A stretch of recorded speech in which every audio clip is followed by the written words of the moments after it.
Hello, welcome to another vlog. સ્વાગત છે તમારા આજના ડેલી વ્લોગમાં. તો અત્યારના વાગ્યા છે 5. આજે આપણે 5 વાગે ડેલી વ્લોગ ચાલુ કર્યો છે. તો અત્યારે હું હતી મારા મમ્મીના ઘરે.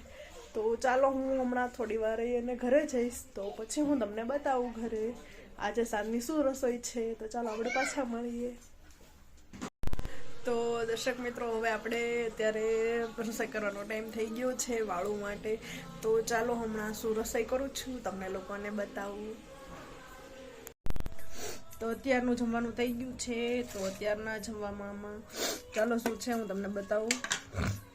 તો અત્યારના જમવામાં છે શાક, આ છે ભાખરી અને આ છે છાશ. તમે જોઈ શકો છો મારા હસબન્ડ જે અત્યારે બેસી ગયા છે. તો ફ્રેન્ડ્સ, હવે જમવાનું પૂરું થઈ ગયું છે. હવે જો ઘરનું કામ થોડું પતાવીશું અને પછી કરીશું સુવાની તૈયારી. તો જો તમને આજનો વિડીયો ગમ્યો હોય તો પ્લીઝ લાઈક કરજો, શેર કરજો અને મારી ચેનલને સબસ્ક્રાઈબ કરવાનું ના ભૂલતા. આવજો.